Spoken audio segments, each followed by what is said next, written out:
या कहीं पे भी इन जनरल लाइफ में ज्ञान बहुत जगह मिलता रहता है, ज्ञान बहुत सारे लोग बोलते हैं, वो कौन सा ज्ञान आपके काम का है, उसको कैसे पिक करना है, उसको कैसे अपनी ज़िंदगी में अप्लाई करना है, वो आपकी रिस्पॉन्सिबिलिटी है।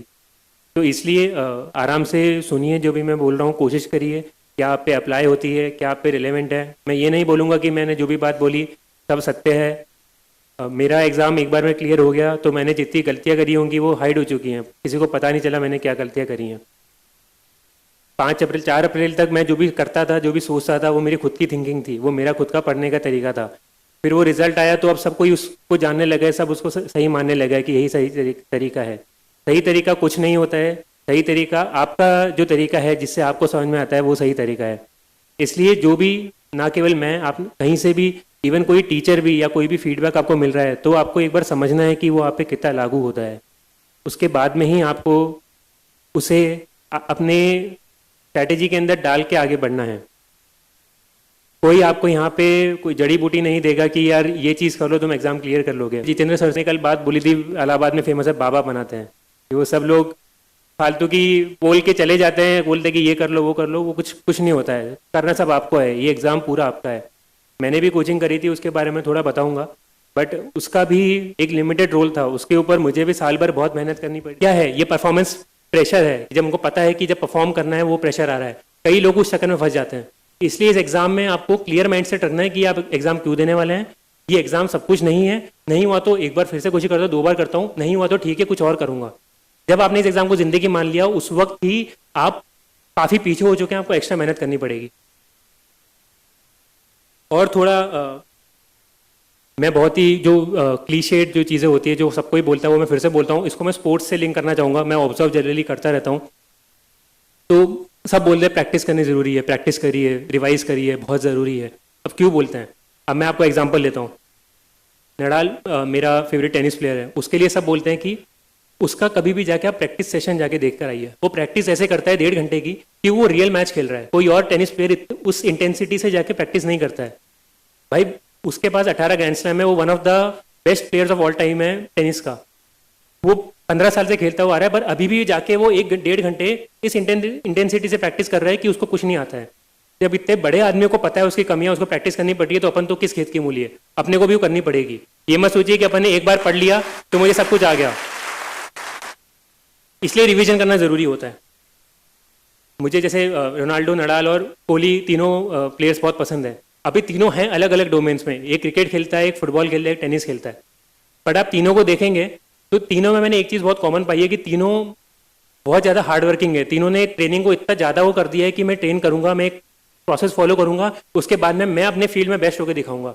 सेम इसके अंदर है, मीडियम का डिफरेंस है। आप इंग्लिश मीडियम, आप हिंदी मीडियम से हैं, वो इंग्लिश मीडियम में, पर मेहनत दोनों सेम तरीके से करते हैं, सब सेम प्रोसेस फॉलो करते हैं।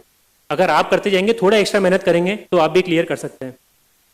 अभी जैसे सर बोल रहे थे सेल्फी की बात, बहुत लोगों ने बोली सेल्फी लेनी है, सेल्फी लेनी है।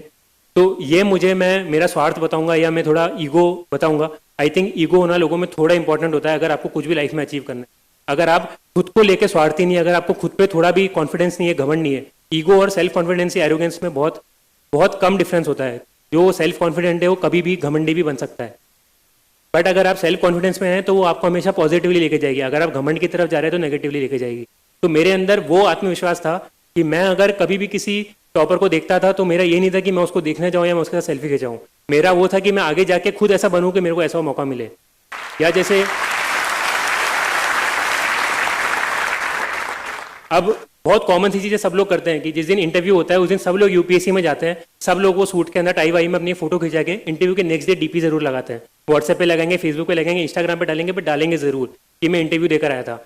उस दिन मेरी दीदी ने भी मेरे को बोला, मेरे साथ में गई थी, मैंने उसको मना कर दिया कि नहीं मुझे फोटो नहीं खिंचानी है, मैं अगर सेलेक्ट होऊंगा तो उसके बाद में मैं खुद यूपीएससी जाके फोटो खिंचाऊंगा। बट अब वो कोइंसिडेंस ऐसा बैठा कि रिजल्ट आया तो लोगों ने मेरी इस वाली फोटो को क्रॉप करके खुद यूपीएससी के सामने लगा के ऑनलाइन डालना स्टार्ट कर दिया था, उसकी जरूरत ही नहीं पड़ी। तो वो ऐसी चीजें, अब मैं ये बोल रहा हूँ, आपको लग सकता है कि मैं बहुत सेल्फिश सोच रहा हूँ। अब जिन लोगों को इन बात से रिलेट कर सकते, इनको समझ में आ सकता है, आप वो थोड़ा अपने अंदर वो आग लगा के बैठिए, वो डिजायर, वो मोटिवेशन आपके अंदर होनी चाहिए कि मैं वहां पे जाके दिखाऊंगा। फिर आपको किसी और चीज को सोचने की जरूरत नहीं है। कोशिश करिए और जितना हो सके भटके नहीं, एग्जाम को डायनेमिक तरीके से करना है। जहाँ से जो ज्ञान मिल रहा है वहाँ से वो ज्ञान लेके आगे बढ़ के निकल लिए, खुद के नोट्स बना के कर लिए। ऐसा नहीं है कि स्पेक्ट्रम भी अगर मैंने पढ़ी थी तो स्पेक्ट्रम के आखिरी के 4 पन्ने पढ़े थे, पूरी बुक नहीं पढ़ी थी क्योंकि वो एनसीईआरटी की जैसी थी। सेम पता होना चाहिए कहाँ से करना है, कैसे पढ़ना है, वो सर लोग आपको बता भी देंगे। नहीं हुआ तो आप ऑनलाइन भी देख सकते हैं। आप सब ग्रेजुएट हो चुके हैं, जो एग्जाम देने वाले हैं वो ऐसा नहीं है कि 9th 10th 11th क्लास के बच्चे हैं। आप सभी 21+ है, सबके अंदर इतनी अंडरस्टैंडिंग होती है, इतनी समझ होती है कि आप खुद से समझ सकते हैं। बस वो सबके डर होता है, सबके मन में वो इच्छा होती है कि कोई शॉर्टकट मिल जाए, कोई आके मेरा हाथ पकड़ के बता दे कि ये कर लो, ये किताब कर लो, एग्जाम आसानी से निकल जाएगा। कुछ आसानी से नहीं होता है, वो आपको मेहनत करनी पड़ेगी। उसके अलावा रिलैक्सेशन के ऊपर लोगों को बहुत रहता है, सब कुछ मस्ती वगैरह छोड़ देते हैं। मस्ती नहीं छोड़नी है अपने को। जो चीज़ जिसको करने से अच्छा लगता है, थोड़ा माइंड को फ्रेश होता है, वो चीज़ करिए। मैंने भी पूरे मैच वगैरह देखे हैं, फुटबॉल, क्रिकेट, टेनिस, सारे मैच मैंने देखे थे। बट वो पढ़ाई के बदले नहीं होना चाहिए। अगर मुझे पता है मैंने आज आधे घंटे मैच एक्स्ट्रा देखा है तो मैं अगले दिन आधे घंटे पढ़ाई भी एक्स्ट्रा करता था। अगर मेरे को पता है अगर मैं पढ़ रहा हूँ, मैच चल रहा है तो मेरा ध्यान उसमें जाएगा, तो इससे बढ़िया पढ़ाई बंद करके पहले वो देख लेता हूँ, उसके बाद मैं एक्स्ट्रा पढ़ के यहाँ पे कर लूँगा, आराम से ध्यान भी लगेगा। आप भले ही डांस करते हो, आप भले ही पेंटिंग करते हो, आप सिंगिंग करते हो, आप रनिंग करते हो, आप जिमिंग करते हो, जो चीज़ आपको अच्छी लगती है वो करिए।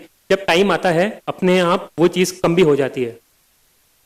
कभी ये मत सोचिए, मतलब कई लोग होता है कि सर अभी एग्जाम पास में आ रहा है, अभी मैं कंटिन्यू करूँ क्या? अरे कोई भी सीरियस एस्पिरेंट होगा, जब एग्जाम पास में आएगा उसको खुद को समझ में आ जाएगा कि अब मैं ये चीज़ नहीं कर सकता, अब मेरे पास मौका है। मैं पहले 8-10 घंटे पढ़ता था, आराम से टाइम पास करता था। जब मेंस के 2 महीने बचे थे तब मुझे समझ में आ गया कि अब मैंने अगर 15-16 घंटे पढ़ना स्टार्ट नहीं करा तो मेरा एग्जाम क्लियर नहीं होगा, बाद में मुझे दुख होगा। तो मैंने अपने आप वो सारी चीज़ें बंद कर दी। मैं अपने आप रात को 11 बजे सो रहा हूँ, मेरी 5-6 बजे नींद बिना अलार्म के खुल रही है। मैं उठते सबसे पहले दिमाग में ये ख्याल आया कि मेरे को अब ये पढ़ना है। ख्याल ही नहीं आता है। जो सीरियस एक्सपीरियंट होता है उसके सामने जो अर्जुन को केवल चिड़िया की आंख दिखाई देती थी, उसकी तरह आप जो सीरियस एक्सपीरियंट होता है उसको केवल वो टारगेट दिखाई देता है, वो बाकी चीज़ें इन्फ्लुएंस नहीं होता है। आपके 8-10 महीने पहले तो फिर भी ठीक है, आप थोड़ा उतना मोटिवेशन कंटिन्यू नहीं कर सकते हैं, पर जब टाइम पास में आता है अपने आप, जब क्राइसिस की सिचुएशन आती है, जब पता है करो और मरो की बारी है, उस वक्त आपको भी नहीं पता आप कितना पढ़ाई कर सकते हैं। मेरे को भी लगता था मैं 10-12 घंटे से ऊपर नहीं पढ़ सकता, मैंने 15-15 घंटे भी 2 महीने लगातार पढ़ा है। मैं आज भी कोई मेरे को बोलेगा, मैं खुद सोच के बिलीव नहीं कर सकती कि मैंने वो चीज़ भी करी है।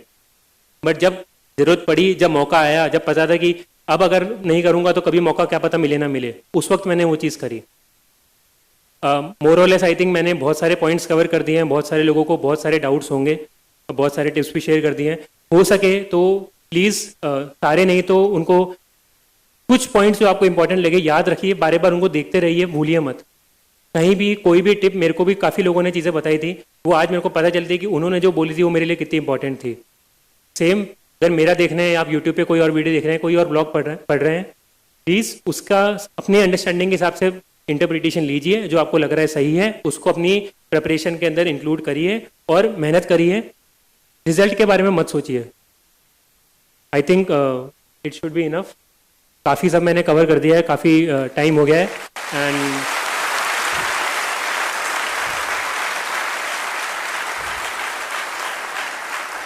आई होप आप सब लोग आगे अच्छे से मेहनत करेंगे।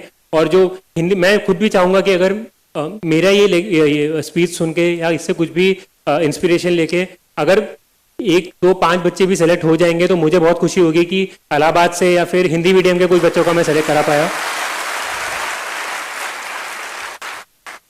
प्लीज़ मेहनत करते रहिए और आपको पक्का रिजल्ट मिलेगा। बेस्ट।